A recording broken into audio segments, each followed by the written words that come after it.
A very warm welcome to My Community. It is your weekly program that allows Barbadians to share that rich history and heritage of their communities and so enrich the lives of all of us. I'm Sherwood McCaskey. Welcome. This week, the spotlight falls on a community in the parish of Christchurch. The story is carried by a gentleman who moved into the community as a teenager. Well, actually how it happened, we used to live in Blackrock, and they had these positions of warden, estate warden for the housing areas. And my father got one of those jobs. So it meant that he was in charge of the Gall housing area as well as Sayers Court housing area, right? And they gave him a house to live in. We did not leave willingly, because Blackrock was the place to live. It was right on the main road, and everything used to pass Blackrock. When it wasn't the Queen, the Princess, Santa Claus, everything used to pass Blackrock. So we kind of were, you know, a little reluctant to leave, but obviously had to go because he wasn't going to be living there, and the family had to be together. So we moved to Gall Hill in 1964, I believe it was. All right. To me, it was so country. It felt so country compared to where it was in Blackrock. Like taking the bus, for example, compared to getting from town to home in Blackrock in 10, 12 minutes, it took half an hour. So I used to fall asleep on the bus, and it seemed so inordinately long to get home, you know. But, you know, we got accustomed to it. In those days, you had to get off the bus either up at the top of, which would be where Aberdeen's Grocery and Club Round was, and walk all the way down, or you got off in Cane Vale and walked about, almost just about a mile to get home. So whether you had the groceries or whatever, you had to walk. There was nothing called ZR then. There was nothing called minibus then. And that's what I had to do from school every evening, every morning. You had to make sure you get either to the Caneville to catch the bus or to the Gall Hill end to catch the bus. Caneville was separated from Gall Hill by a little incline. So you came along the Caneville main road, which was after Maxwell Hill. Maxwell Hill then just ran into Caneville. And then you made a left turn, and you came along that Caneville New Road, as they call it, and up a little incline, then you were in Gall Hill, right? Then between Gall Hill and Silver Hill, there's also Caneville. I believe that's Caneville number 3 probably. So Gall Hill and Silver Hill, they're separated by Caneville. So it's a stretch of about half a mile, and you go right into Silver Hill, right? So that's how it's divided. So it's difficult, you know, some people might get mixed up on part of Gall Hill they may call Caneville and vice versa. But apart from the fact that it seemed, you know, at first very, very remote at the country, we got accustomed, and everybody was very friendly. It was a very quiet and peaceful place, contrary to what a lot of people, because when I said to people, you know, I live in Gall Hill, the reaction was, oh, that place where there's got all, you know, they have all those fights and things. But that never used to happen. I believe that Gall Hill got the reputation for being like that based on the dance hall, which was Club Randall. And you know, those dance halls, you would have the occasional fight, and may not be occasional, you might have the frequent fights erupting during a dance. And I believe that's how Gall Hill got that kind of reputation. Remember that in those days, in the 60s and 70s, there was no in the 60s and part of the 70s, there was no TV, so that a dance was the outlet for people, was the place to be for something happening, you know. So that was the main thing that drew people. There was no problem in getting a full house at a dance because you didn't have a lot of other alternatives. And so Barbadians assembled here in those days to be part of the many dances that were held here at the Randall. Now, what did young Shelton Perkins experience?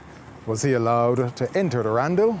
I can't even remember when I went, or why I went, if it was a dance, if it was an event, but I remember going once into the Randall. It wasn't, nothing eventful happened that I can recall. It was pretty quiet. Of course, in those days, we had Basil Rowe, the comedian, who used to, do some of his performances there as well.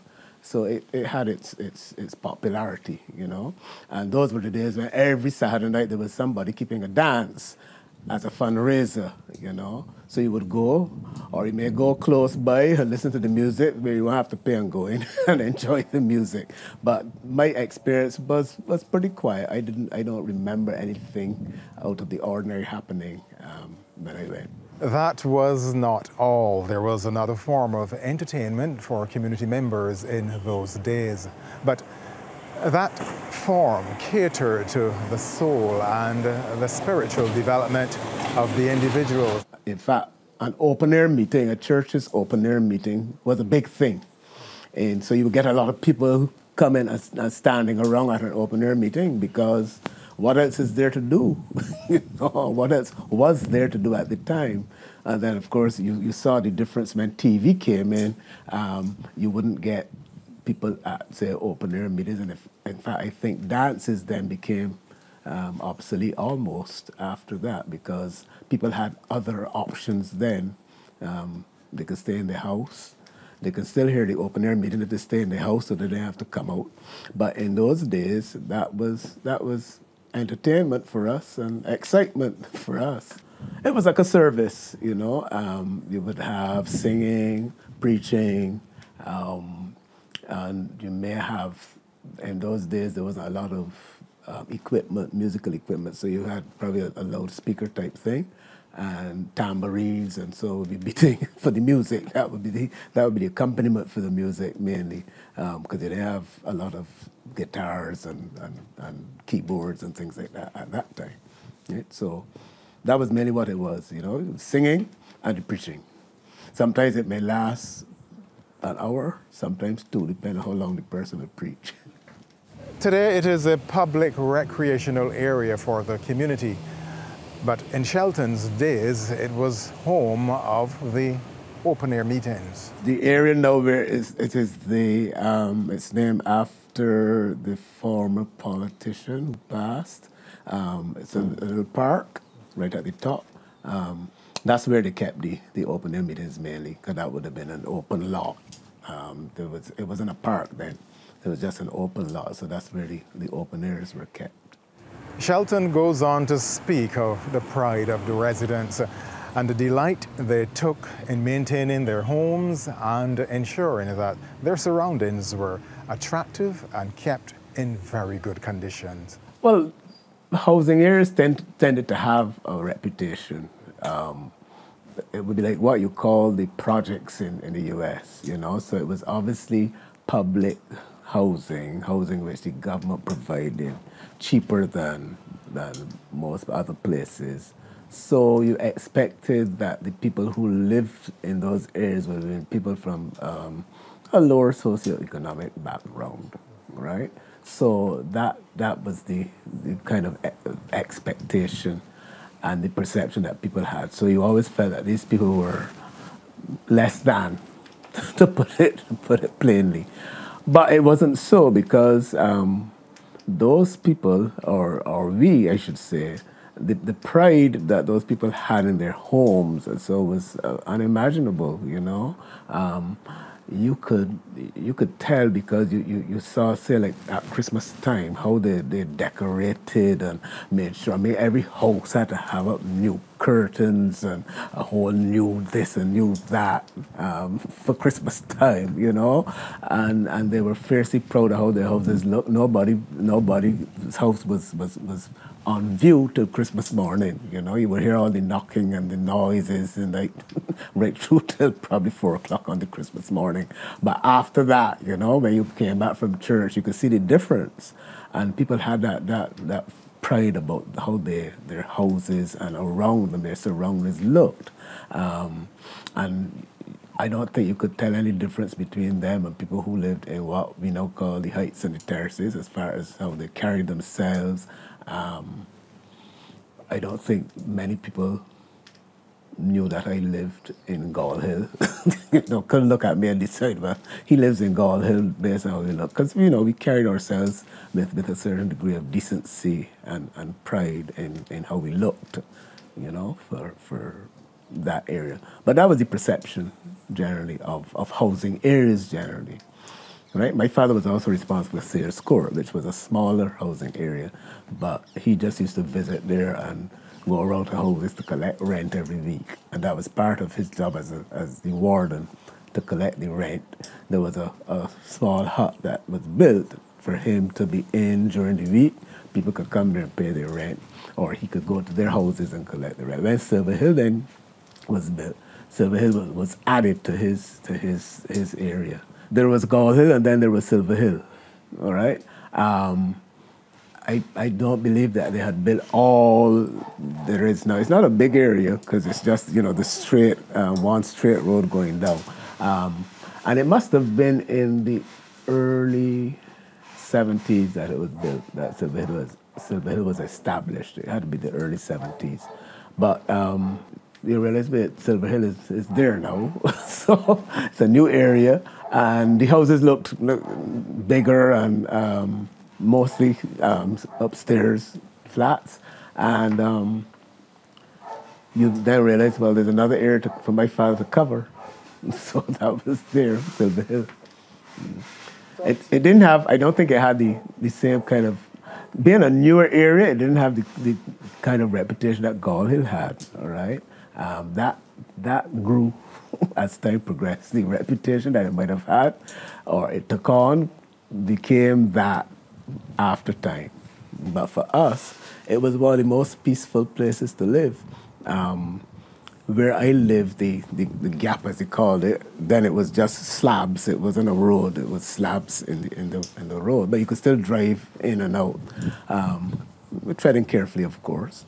And the band, the Revelations, used to practice right next door to us.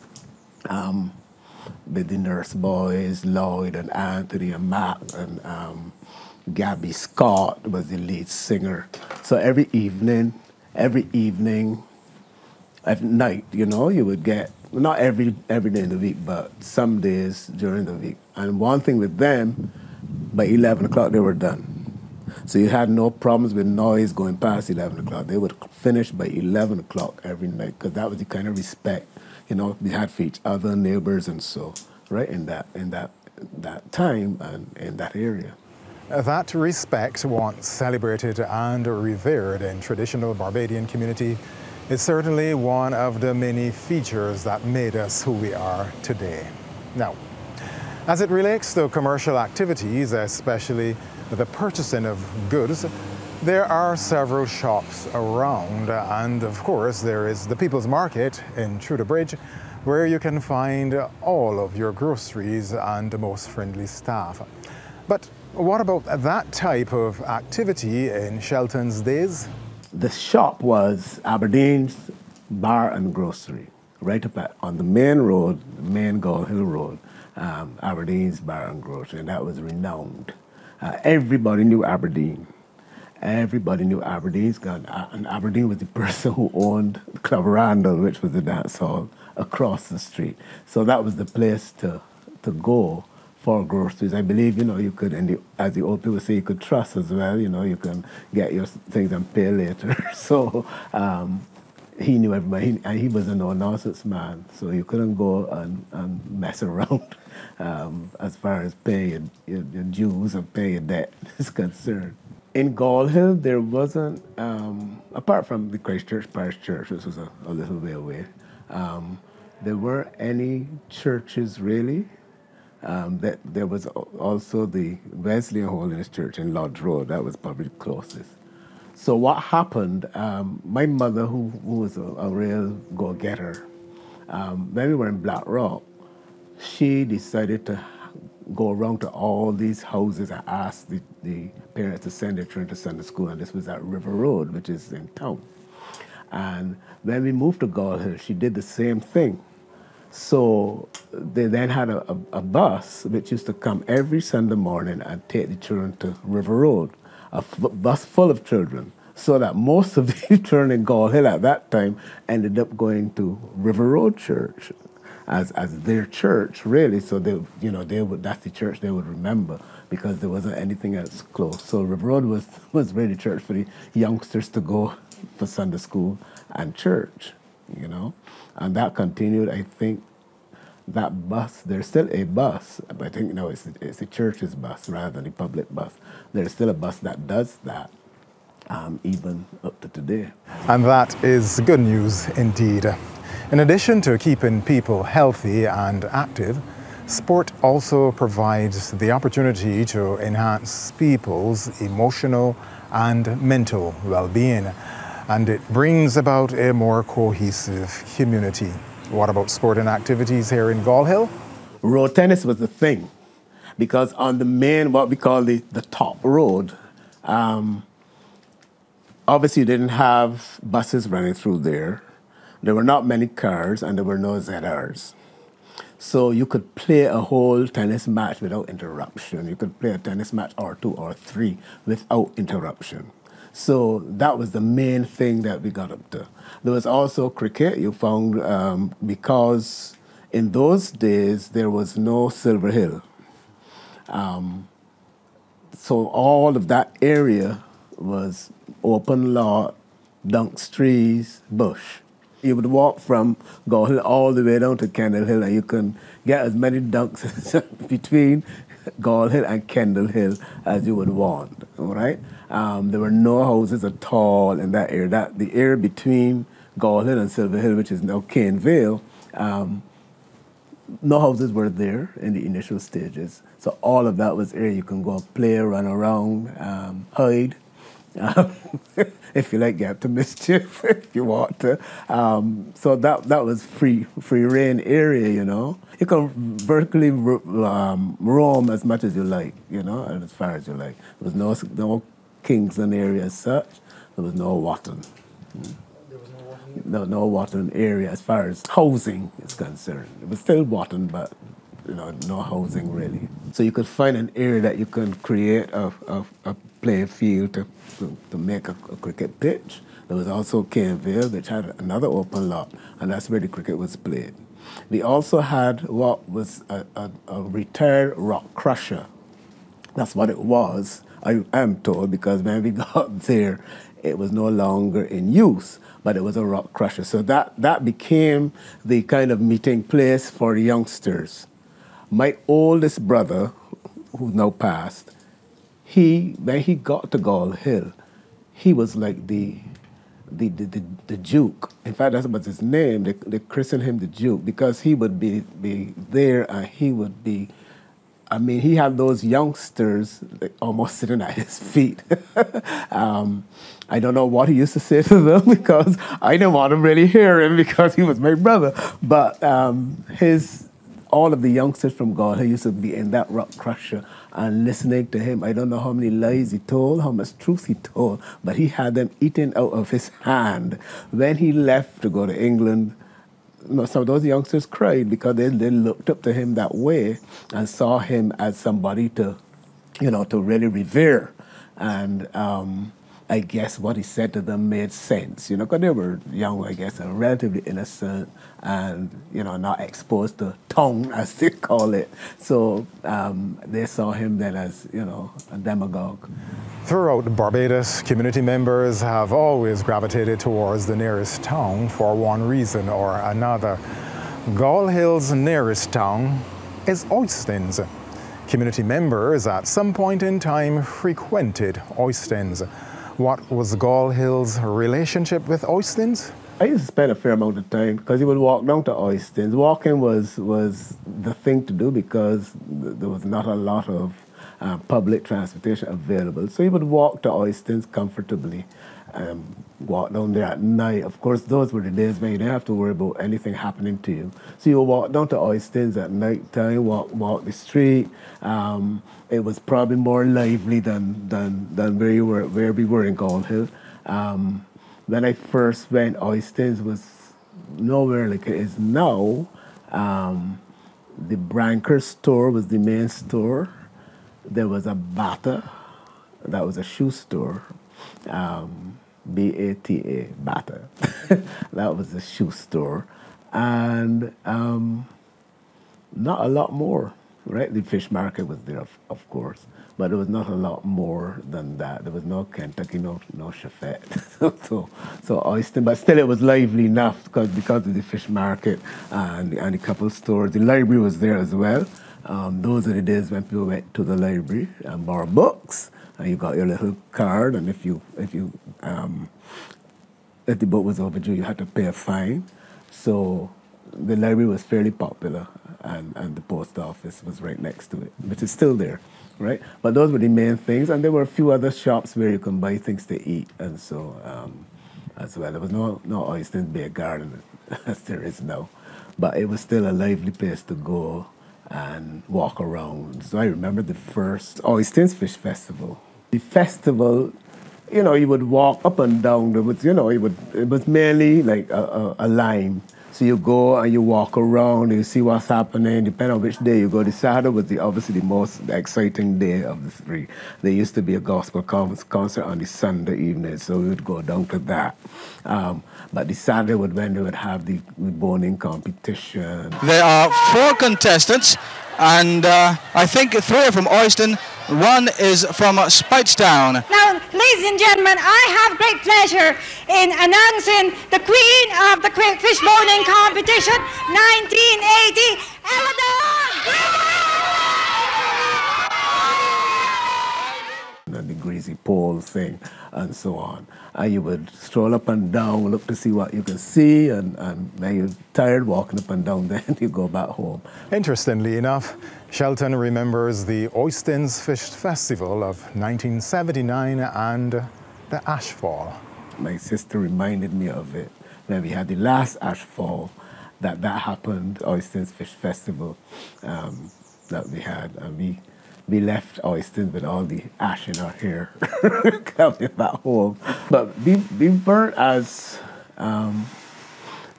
worried about it as, say, this time, and it wasn't as bad. It was nowhere as bad where, you had so much ash on your house, and so it was nowhere as bad. But we did get some ash. As I said, you had a little bit of thing in your hair, and so you knew that something was happening. And you know what it was, but it wasn't as worrying because it was nowhere as bad as it was this time around. So we managed it, we saw it as something that happened, and we accepted it. And it didn't bother us as much because we didn't have to spend a lot of time cleaning as we had this last time, cleaning up ash for days and weeks. How events and circumstances are part of our living memory, and how we associate them with present-day occurrences. How the past comes into the present and meets the future. There are factors that must be present if a geographical location is to be considered a community. You must have people. And quite often, amongst that body of people are special characters.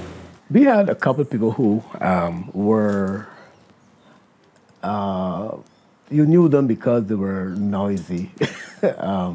There was a guy who lived at the top of my gap, for example. Every now and then, when he had too much to drink, he'd be up there making, he had nobody in the house, but he would be going on and on. And you knew that he had his drinks. But then there were a couple of people on the further up the street who you knew because when they got anybody bothered them, you would hear, you would know that Miss X or Miss Y, no names called, would be, she had some little tiff with somebody. But you get that in most areas, you get somebody having a little have-out. But it wasn't to the point where, you would have fights and things like that. It made a quarrel, and it will cool down after time, and then everybody be back to normal. Today we speak of going to the barber shop for a haircut and to be shaved. What was the norm in Shelton's days? Barber shops, no, because if you wanted your hair cut, you would just sit down and call whoever you knew was the person who cut hair in the area. They'll come and cut your hair for you. You didn't have to set up anything formal. Or you would sit down in the same rock crusher area where you think that would become the barber shop.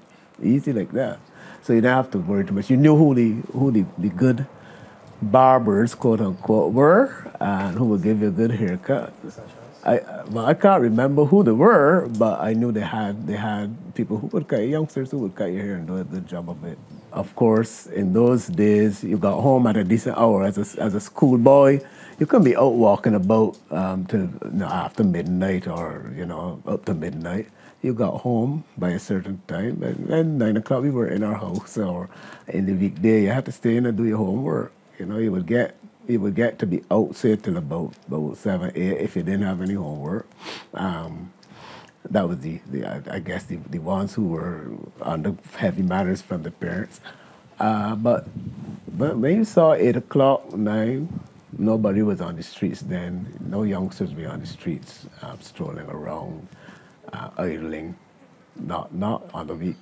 During the week, you might see it be a little later during the weekend. The youngsters were like innocent, so that a lot of things they didn't know, and they were so welcoming when we went. I don't know if they had a little kind of more respect for us because my father was the warden, so he was the person that was responsible for the area. But there was a real friendliness and camaraderie among the people, the neighbors. Everybody got along beautifully. And I enjoyed the time I spent, it must be 20 years that I spent in Gall. And I never had a problem really with anybody. I did my work at the school, caught the school bus and came home. Never had a problem, played. In fact, when the pride of Gall Hill, then I remember when they wanted to begin and have a football club. It wasn't called Pride of Gall Hill at the time. They had even asked me to be the patron of it, but I think soon after that I moved. But I remember when, and the Gall Hill produced, some good footballers, Cedric Nichols, the late Cedric Nichols, and the Seelys, Air and the brother, they weren't there then, at least not in the initial stage when we were thinking about starting the football club. But I remember the first meeting they had when they were planning to start this club and everything. So some good stuff came out of Gall Hill. It is indeed a true saying. Love's last best gift is indeed remembrance. Shelton remembering and celebrating the community of Gall Hill, where he resided for a number of years. I'm Sherwood McCaskey, as we always say here, take good care of yourself and look out for the interests of your neighbors. The series continues next week at the same time.